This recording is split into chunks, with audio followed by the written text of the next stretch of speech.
सबसे पहले हम जान लेते हैं कि नॉर्मल फ्लो क्या होता है कोड का। ठीक है, तो जैसे कि मैंने आपको बताया था कि जावास्क्रिप्ट एक इंटरप्रेटेड लैंग्वेज है और इसमें कोड लाइन बाय लाइन चलता है। मतलब एक लाइन हमारा कंप्यूटर पढ़ेगा, फिर उसे एग्जीक्यूट करेगा, फिर नेक्स्ट लाइन पे जाएगा, है ना। और प्रोग्रामिंग के अंदर हम हर लाइन ऑफ कोड को एक स्टेटमेंट कहते हैं। तो यहाँ पे आप देख सकते हो यार, अलग अलग स्टेटमेंट है और वन बाय वन सारे स्टेटमेंट रन कर रहे हैं। और इन स्टेटमेंट के फ्लो को बदलना हो तो हम यूज करते हैं कंडीशनल्स और लूप्स का। तो अब इसी चीज को हम एक एग्जांपल से समझते हैं। तो मान लो आपने एक वेब पेज बनाया जिसके अंदर आपने एक फॉर्म बनाया और इस फॉर्म के अंदर आप बेसिकली एक क्विज रख रहे हो। तो आपने 4 ऑप्शन दिए हैं यूजर को और यूजर कोई एक ऑप्शन चूज करेगा जो भी यहाँ पे आंसर उसको लगेगा। ठीक है, तो अब यहाँ पे आपको क्या करना है, अगर आंसर सही है तो आपको उसको ग्रीट करना है कि भाई आपका आंसर सही है, आप 10 करोड़ जीत चुके हो, है ना।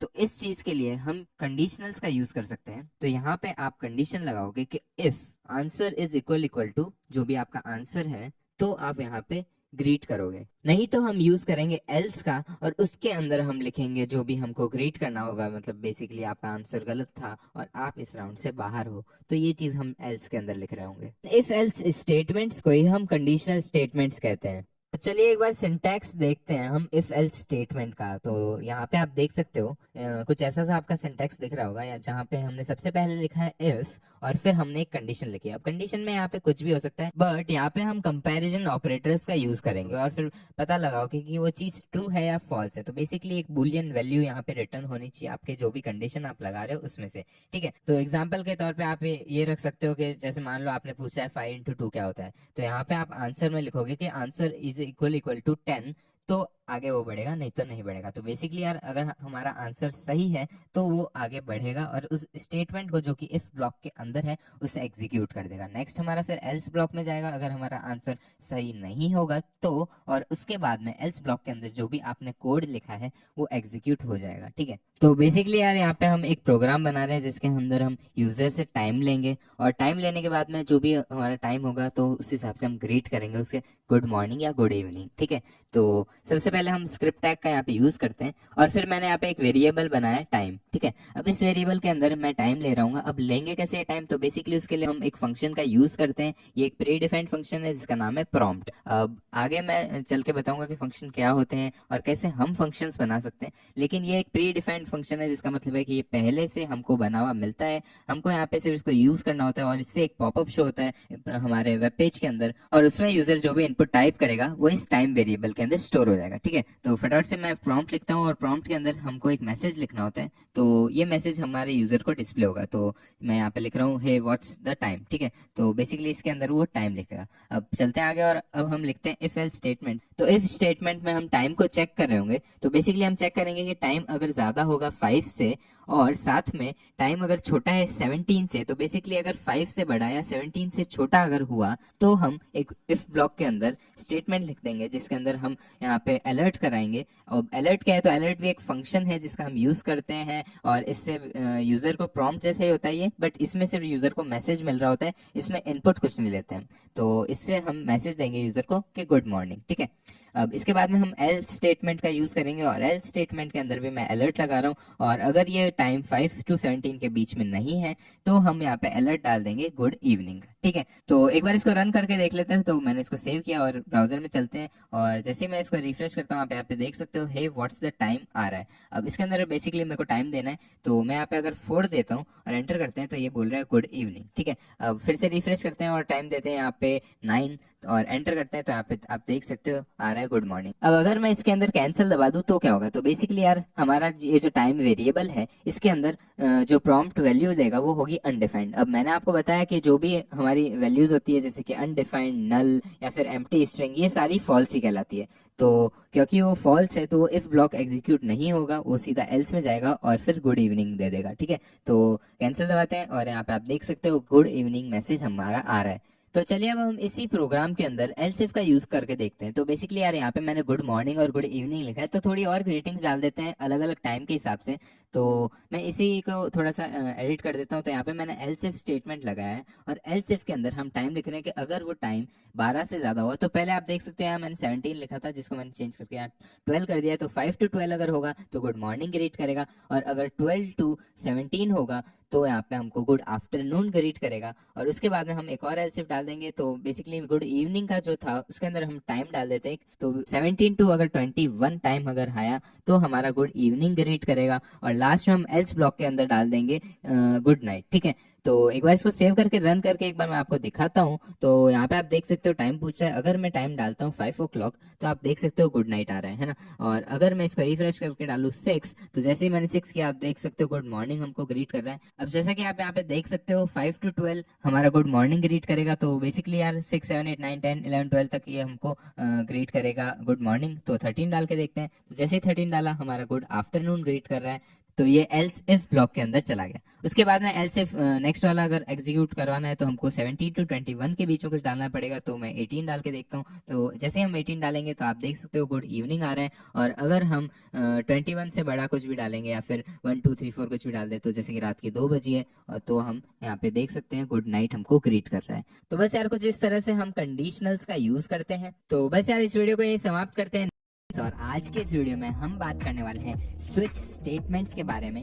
तो पिछले वीडियो के अंदर हमने कंडीशनल स्टेटमेंट्स के बारे में पढ़ा था, जो कि काफी इंटरेस्टिंग टॉपिक है। तो बस इसी के साथ इस वीडियो में हम स्विच स्टेटमेंट्स के बारे में पढ़ने वाले हैं। तो स्टार्ट करते हैं। और सबसे पहले हम ये जान लेते हैं कि स्विच स्टेटमेंट्स होते क्या। तो एक एग्जांपल से आपको बताता हूँ।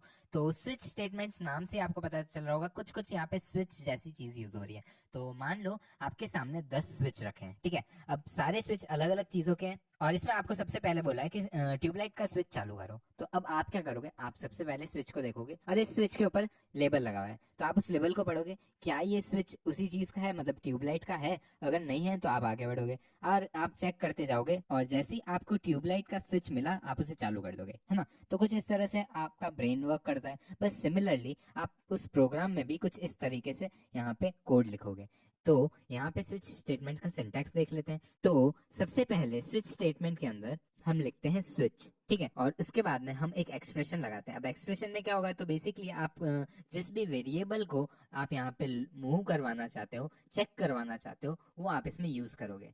तो जैसा कि मैंने आपको एग्जांपल में बोला था कि ट्यूबलाइट हमारा एक लेबल रहने वाला है जो कि वहां पे हम चेक करवाएंगे। तो उसी तरीके से अलग अलग जितने भी हम डिवाइसेस यूज कर रहे हैं तो उसके लिए हम एक वेरिएबल बना सकते हैं डिवाइसेस नाम का, और उसके अंदर हम बेसिकली हर केस के अंदर एक अलग डिवाइस को चेक कर रहे होंगे, ठीक है। तो जैसे कि फर्स्ट में आपने चेक कर लिया फैन, सेकंड में आपने चेक कर लिया कंप्यूटर, और थर्ड में आपने चेक कर लिया ट्यूबलाइट। अब जैसे ही उसे ट्यूबलाइट मिलेगी तो वो उसके अंदर के स्टेटमेंट्स को एग्जीक्यूट कर लेगा। तो बेसिकली हर केस के अंदर वो उस एक्सप्रेशन को मैच कर रहा है, और अगर वो मिलता है तो ठीक है, नहीं तो वो आगे बढ़ जाएगा, है ना। मिला तो ठीक, नहीं तो आगे बढ़ो, सिंपल। और उसके बाद में अगर आपको इस स्टेटमेंट को जहां मतलब जैसे कि मान लो आपका कोई भी केस एग्जीक्यूट हो गया, आपने ट्यूबलाइट ढूंढी और वो आपको मिल गई, आपने स्विच चालू कर दिया।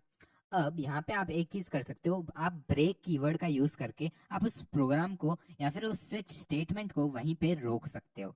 नहीं तो आपका जो कोड है वो आगे अगले केस को भी चेक करेगा, अगले केस को भी चेक करेगा, और लास्ट केस तक ये जाता रहेगा, ठीक है। और इसी के साथ इसमें एक और कीवर्ड का यूज करते हैं हम, जो कि एक ऑप्शनल कीवर्ड है जिसका नाम है डिफॉल्ट।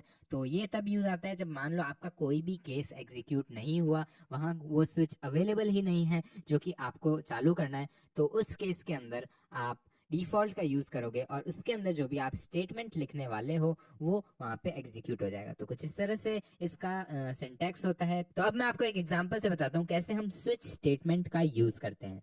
तो चलिए चलते हैं VS कोड के अंदर, और यहाँ पे आप देख सकते हो मैंने fruit.html नाम की एक फाइल बनाई है और टाइटल हमने दिया है फल, और यहाँ पे हम स्क्रिप्ट टैग के अंदर कोड लिखने वाले हैं जावास्क्रिप्ट का। तो सबसे पहले हम स्विच स्टेटमेंट का यूज करेंगे और इसके अंदर हमारा जो भी वेरिएबल होगा जिसमें हम फ्रूट का नाम लेने वाले हैं वो यहाँ पे एक्सप्रेशन में लिख रहे होंगे, ठीक है। उसके बाद में हम ब्रेसेस लगाएंगे और यहाँ पे हम अलग अलग केसेस लिखेंगे। तो सबसे पहला केस मैं लिख रहा हूँ नारंगी। तो इसके अंदर जैसे हम नारंगी लिखेंगे तो उसको उसका नारंगी का प्राइस पता चल जाएगा। तो यहाँ पे हम कंसोल में लॉक करवा देंगे। तो कंसोल लॉक का मतलब मैंने आपको पहले बताया था कि जब भी हम हमारे जो ब्राउज़र का डेवलपर टूल होता है उसके अंदर कोई भी चीज़ लॉक करवाना चाहते हैं, तो बेसिकली कभी भी आपको एरर आ रही हो और वो आपको चेक करना हो, तो आप कंसोल लॉक का यूज़ करके वो चीज़ लॉक करवा सकते हो। तो ये चीज़ यूज़र को कभी नहीं दिखेगी जब तक वो डेवलपर कंसोल ना खोल ले। तो उस डेवलपर कंसोल के अंदर यहाँ पे जो भी आप लिखोगे वो दिख रहा होगा। तो हमने लिखा है यहाँ पे नारंगी, और फिर इसके अंदर हम प्राइस लिख देते हैं, तो नारंगी है 60 रुपये किलो, ठीक है।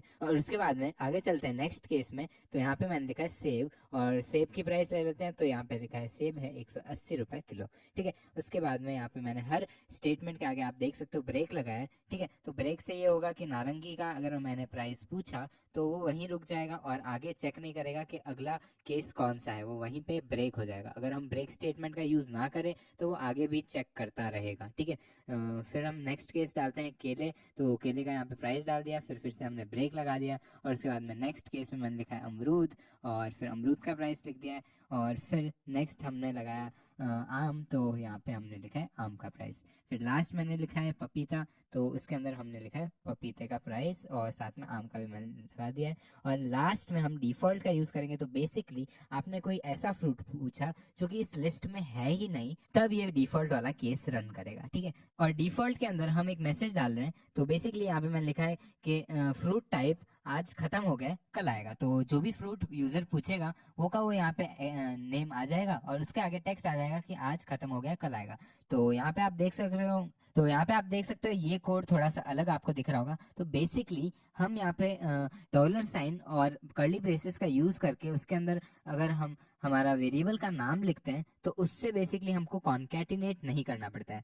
जब भी हम वेरिएबल को स्ट्रिंग के साथ कॉन्कैटिनेट करते हैं, तो मैंने आपको बताया था हम यूज करते हैं प्लस ऑपरेटर का, और अगर हम इस तरीके से लिखते हैं तो हमें वो प्लस ऑपरेटर नहीं लिखना पड़ता है। और इसके अंदर आप देख सकते हो हमने डबल कोट्स या सिंगल कोट्स नहीं लगाए हैं, हमने यहाँ पे बैकटिक्स का यूज किया है। तो यहाँ पे आप देख सकते हो ये बैकटिक्स है जो कि आपको एस्केप की के जस्ट नीचे दिख रहे होंगे, तो उसका हमने यहाँ पे यूज किया है, ठीक है। और उसके अंदर हम लिखेंगे डॉलर और कर्ली ब्रेसेस, और फिर जो भी हमको वेरिएबल का नाम प्रिंट करवाना है वो, और उसके बाद में हम हमारा टेक्स्ट लिख रहे हैं, ठीक है। तो कुछ इस तरह से हम इसका यूज करते हैं। और फिर लास्ट में अगर आप स्विच स्टेटमेंट से बाहर आओ तो हम पूछेंगे हर यूजर को कि और कुछ चाहिए या नहीं चाहिए, ठीक है। तो बस यार कुछ इस टाइप से हमने यहाँ पे प्रोग्राम बना दिया है। अब यहाँ पे हम इनपुट ले लेते हैं यूजर से, तो हम यहाँ पे पहले एक वेरिएबल डिक्लेयर कर देते हैं, वेरिएबल फ्रूट टाइप, और उसके बाद में हम इसके अंदर प्रॉम्प्ट करवाते हैं यूजर से कि उनको कौन सा फल चाहिए, ठीक है। तो जो भी फल का नाम वो लिखेंगे वो इस फ्रूट टाइप में आ जाएगा, और उसके बाद में हमारा स्विच स्टेटमेंट जो है वो चलने लगेगा और हर केस पे वो चेक करेगा। अब सेव करते हैं और एक बार इसको रन करके देख लेते हैं। तो यहाँ पे आप देख सकते हो कौन सा फल चाहिए, तो यहाँ पे मैंने लिखा आम, और जैसे मैं ओके दबाऊंगा तो आप देख सकते हो नीचे हमको पहले कंसोल खोलना पड़ेगा। तो इंस्पेक्ट करते हैं, और यहाँ पे आप देख सकते हो कंसोल हमारा खुल चुका है, और इसमें हमारा जो आम का प्राइस है वो आ चुका है, और साथ में आप नीचे देख सकते हो और कुछ चाहिए, ये भी हमारा मैसेज आ रहा है। तो अब ये मैसेज क्यों आ रहा है, तो आप देख सकते हो मैंने लिखा है स्विच स्टेटमेंट, तो इसके अंदर हमने प्रॉम्प्ट करवा लिया और फ्रूट टाइप लिया। उसके बाद में हमारा स्विच स्टेटमेंट रन किया, वो यहाँ पे जाएगा आम के पास, और आम के अंदर जो भी कंसोल लॉक था वो करवा लिया उसने, ठीक है। उसके बाद में हमारा जो कोड है वो ब्रेक हो जाएगा, और ब्रेक होने के बाद में वो स्टेटमेंट से बाहर आ गया और उसने फिर कंसोल लॉग में ये प्रिंट करवा लिया। तो जैसा कि मैंने आपको बताया था लाइन बाय लाइन हमारा कोड रन हो रहा होता है, तो कुछ इस तरीके से हमारा ये प्रोग्राम चल रहा होगा, ठीक है। अब एक बार मैं इसके अंदर कोई और फ्रूट का नाम डाल के देखता हूँ, जैसे कि हम चेरी डाल के देख लेते हैं तो क्या आएगा। तो जैसे ही मैंने लिखा चेरी, तो जैसे कि यहाँ पे आप देख सकते हो आउटपुट में हमारा आ रहा है कि चेरी आज खत्म हो गया है, कल आएगा, और फिर हमारा वो जो मैसेज है वो वापस आ रहा है। तो बेसिकली इसके अंदर डिफ़ॉल्ट हमारा जो कीवर्ड है वो एग्जीक्यूट हो रहा है, और कुछ इस तरीके से हमारा यहाँ पे आउटपुट आ रहा है, ठीक है। तो वैसे यार हमने स्विच स्टेटमेंट भी कवर कर लिए हैं। अब नेक्स्ट वीडियो में हम लूप्स कवर करने वाले हैं, तो इस वीडियो को यही समाप्त करते हैं। मिलेंगे नेक्स्ट वीडियो में, तब तक के लिए सी या have a great day and I will catch you up in the next one.